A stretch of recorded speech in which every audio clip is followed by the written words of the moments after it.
Welcome to Founders Future, a podcast powered by Closers.io, where we dive into the journeys of innovative entrepreneurs and explore the road ahead of them and their companies. I'm your host, Olivia Salmons, and in each episode, we'll uncover the stories behind impactful ventures, the challenges faced along the way, and the strategies driving their future growth. Today, I'm thrilled to be joined by Amy Blackburn, certified life coach and sales specialist and founder of Blackburn Boutique Coaching. Amy uniquely blends more than 2 decades of real-world sales experience with professional coaching to help overwhelmed, stuck, and ambitious entrepreneurs clarify what matters most, build confidence, master their conversations, and grow their results without burnout. Amy, welcome to Founders Future. Thank you so much for joining me here today. Yes, thank you very much. I appreciate you having me and excited to be on the podcast today. So thank you. I'm excited to have you here and really appreciate your time as well. So let's dive into this. With all of my guests, I do actually like to start at the beginning of their journey. So if you don't mind taking me back to what it was that you was doing before you started up Blackburn Boutique Coaching, and then from there, what was the motivation behind it? Sure. I always love that question because I love my world prior to actually coaching full time. I came from the AV world, audio, video, and visual, where I worked with sales teams to help create experiences in businesses based on what people see, hear, and smell. Very interesting. I'm still an AV nerd at heart, to be honest with you. So I still love that world. But I started in outside sales myself, like knocking on business doors. And I did that for close to 17 years. And that's really what was instrumental in why I'm actually sitting here having this conversation with you today. It had such a profound impact on my life, not just in business though, personally and professionally. I love that. And what experiences could you have drawn from obviously the background in AV and then a lot of time front sales, door knocking, which is a really respectable way to get through the world. Any experience you can draw on that moving into the coaching field? A lot of it. I think the most impactful thing that I gathered from that world, well, actually there were so many things, but if I look at what was a very pivotal moment in that, it was a time that, and I've shared this with many people, but it's still like just talking about it, I'm like, I cannot believe this. I was probably 3 to 4 years into that world. And again, I started in outside sales, but I worked my way up very quickly to management. I'd been in management before, but this was a different type of management where you're managing people who are out in the field in different territories, remotely working, which I hadn't done before. So that was different. I had managed sales, had been responsible for P&Ls, so that was normal. But there were so many different dynamics to managing an outside sales team, especially when you have geography as vast as I did, separating everybody. So I was working extremely hard. I wasn't where I was because of a lack of work, but I was at a point in time where I was between CEOs. My numbers exactly weren't the best in the world, I guess is the nice way I'm going to put that. Not that we didn't have sales, because we did, but I really wasn't in my mind where I needed to be. So I was struggling. And I was told that, hey, we're getting ready to do a 360 review on you. And I'm like, oh, great, what's that? Right. And for those of you who are listening who don't know what that is, this is a review, a very long, detailed review that not only does whoever you report to at that time fill out, but those that are your counterparts. Like I was sitting at the executive table with people in admin, operations, finance, so they got to partake in this review as well. And then also people who reported directly to me. So it was literally a 360 review of how I was performing. And I always grew up knowing that I was the worst critic on myself, as most of us are. So I took that review, and of course I partake in it as well. And since I was between CEOs, I sat down with the owner of the company to get my 360 review. And walking into that, the thoughts I had in my mind were, okay, if I were me, I'd probably fire myself. Like, again, not for lack of working, but my numbers weren't there. I There were just so many things that I felt that I wasn't doing correctly at that time. I felt like I was failing my team. I felt like I was failing operations because we weren't providing enough work for them, and I couldn't figure it out. It was one of the most frustrating times in my professional career that I had had because I loved what I did, but I could not figure out what I was missing because, again, working a lot of hours, traveling a lot, never at home, but something wasn't connecting. So I sat down for this 360 review and I was like, okay, great, this is it. We're probably going to go through this and then I'll probably be escorted out the door or be told that, hey, we appreciate your services, but they're no longer needed here. And that was a pivotal point because sitting down with that owner, receiving the information from my 360 review was a completely different experience. It was a totally different conversation than I had ever had with anyone I had reported to, anyone in management, frankly, anybody in my professional career, because it wasn't really a conversation about, hey, here's what you did right, here's what you did wrong. It was more of asking me about where I am and how I'm doing. And it was a lot of questions. And the person I sat down with that day, the owner of the company, was a coach. And I didn't then understand the difference of this conversation and how impactful it was. I just know walking out the door, I felt a lot differently than I did walking in the door. And he was able to ask questions, draw things out of me, and see in me what I couldn't see at that time. And not only did that impact why I'm sitting in this seat today, but my entire journey moving forward. And then he brought in a new CEO who was also a coach, who, when I reported to him, it was a totally different experience and made me really be able to look inside myself and understand that there's a different way to do things, Yeah. easier way to do things, and a new way to do things that is so impactful on not only me, not only the team, the company, but also my entire life and everybody I get to interact with, my relationships at home, with all family, friends, etc. That was such a huge pivotal moment for me. And I didn't realize at the time how pivotal it was until after that. And I keep going back to that moment every time I think about why I'm here today. That's one huge one. Of course, the way my parents brought me up was pivotal as well, to be very independent, not have to rely on anybody. My mother was always like, you go out and get an education, take care of yourself, be financially responsible. Then if you meet somebody, fall in love, whatever, great. But take care of yourself, moving forward. So, but the two coaches I had before I even knew what coaching was is why I'm here today. I love that. And that, as you say, kind of open the door, open your eyes to the coaching world.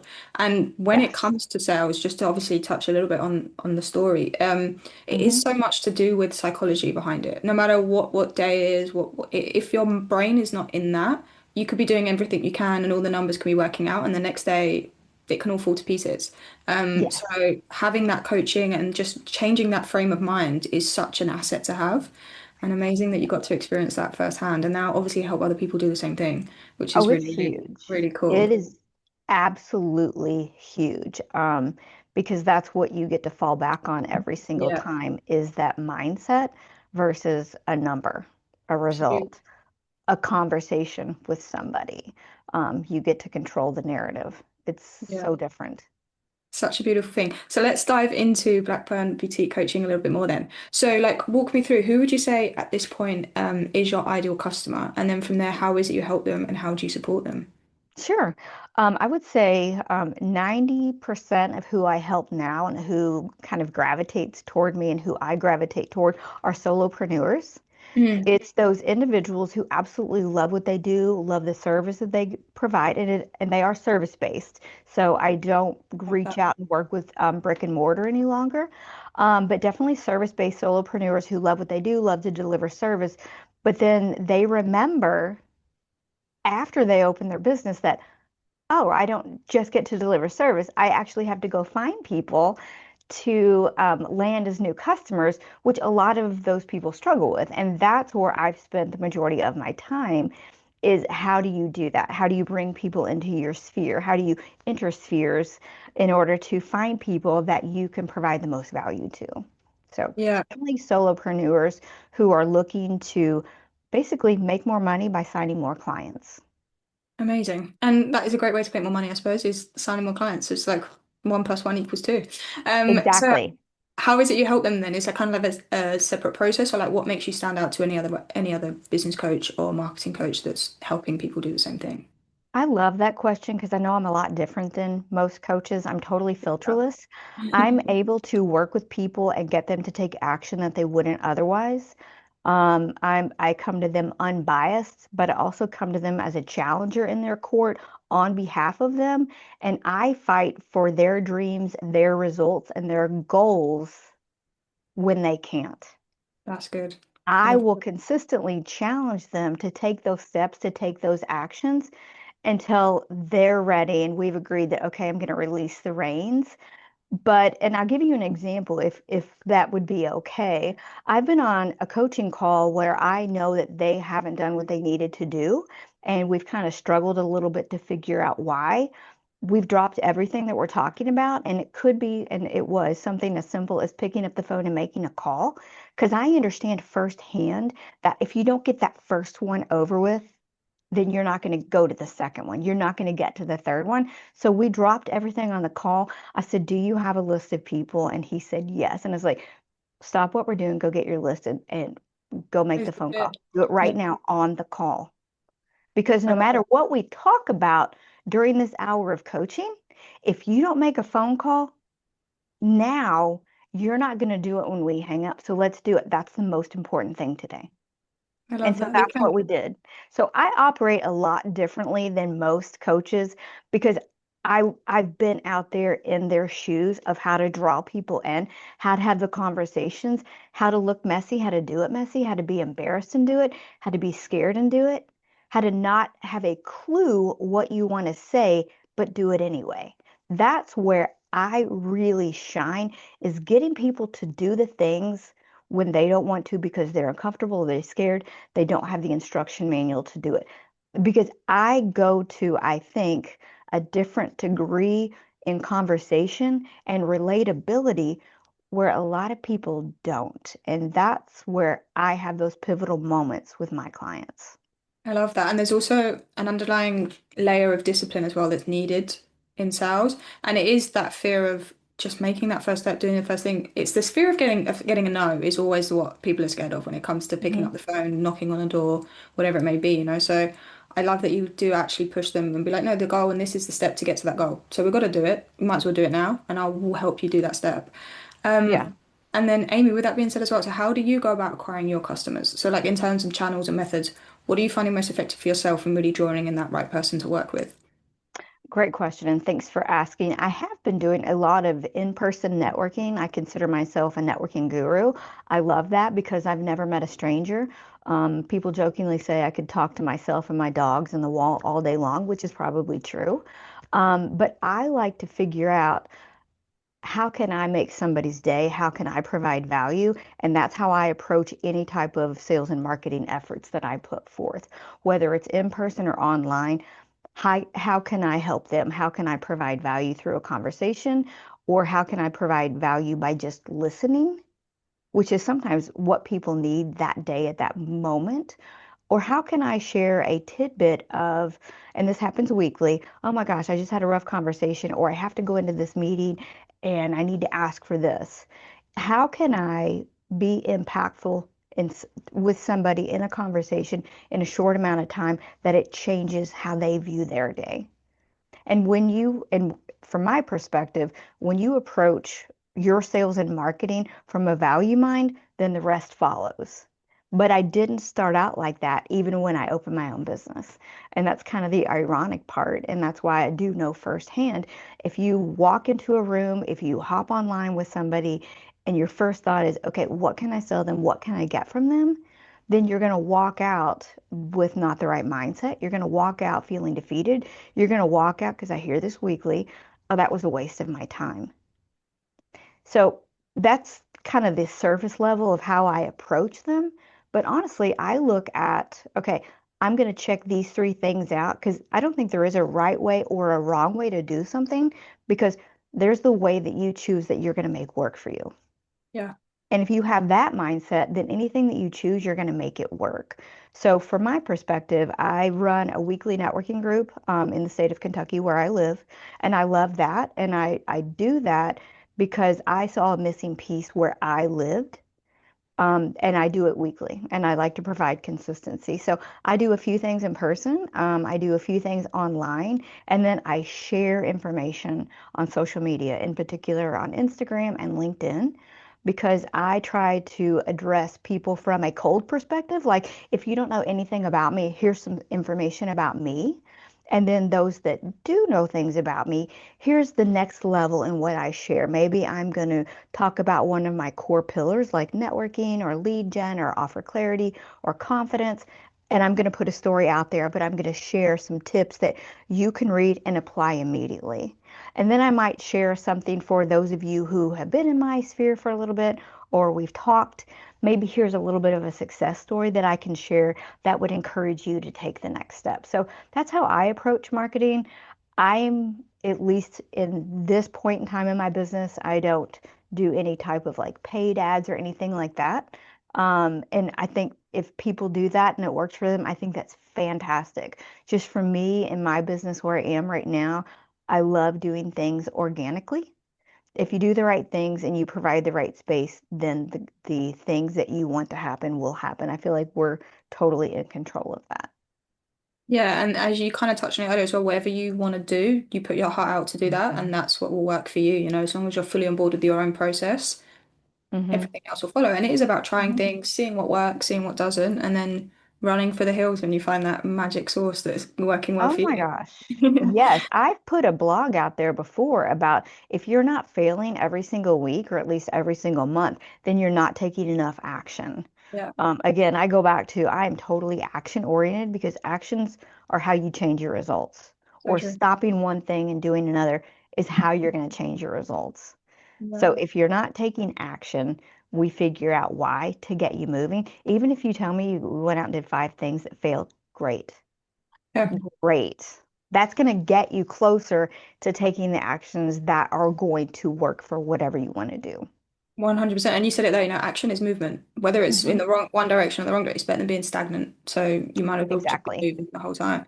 And are you still a solopreneur as well, Amy? Or do you have a team that are helping you out kind of on the back end of things, moving things along the pipeline maybe? Or are you doing it all yourself, wearing those hats, putting out Yep. fires? Great question. I love to say that I'm wearing every hat, but I don't feel like I have a lot of hats. That's the easy thing about the business I run is I keep it as simple as possible because I share with people if it's not simple, I'm not going to do it. Hmm. I mean, that's just how I operate. I've really designed my business and my life to be very simple. And what makes me happy. I left that AV career. Very nice job, very nice company. They paid me well. I was independent. I could work remotely and work anywhere. But I left that because I wanted to design my work and my life in a very simplistic manner and to empower people, period.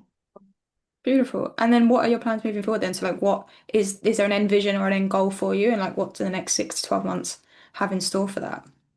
Great question. I love that. And thank you very much for asking. My goal in 2026 is moving to a group model.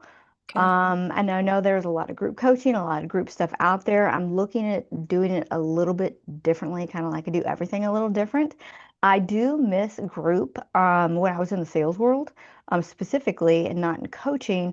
I did one-on-ones and I did group weekly for 15 plus years. I thoroughly enjoyed that and just the synergy you can get. And then I'm also in a group coaching program that ironically I've paid for, I've loved.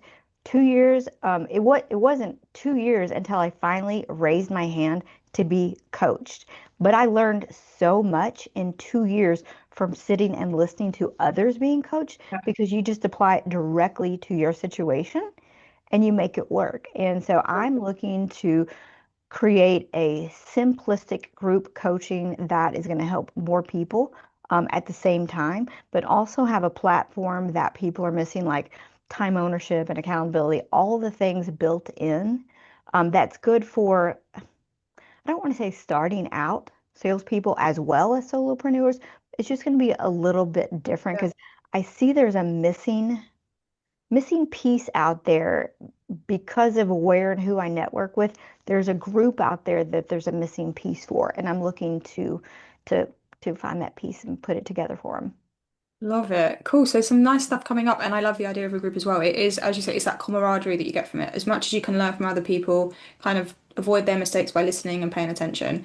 It Exactly. solves. I mean, I understand what you're saying as well. I'm more of an introvert myself. Ironically, that I host a podcast, but I would be that person that would sit in the back of a group and pay attention and not necessarily raise my voice, Hmm. like you did. So it kind of gives everyone else freedom to tailor the course to how they want to learn as well, which is a really beautiful aspect. And I suppose where are you finding like Exactly. the biggest challenge for yourself, Amy, in like making that next step and really putting the pieces together? That's a great question. I think challenge that I meet, but it's ongoing, is that mindset. Yeah.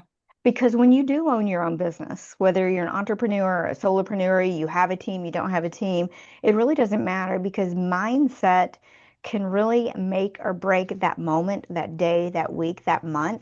And so I think that's a constant challenge sometimes feels like a negative word for me. So I'm going to say it's that constant work that I need to put in, that sometimes if I forget, if I don't remind myself, then if I want to snap out of it, and that's just the phrase I use, that I have to go to work on me. Hmm. And I know, and sometimes my family knows, if I've not done my regular work on me to be the best that I can be.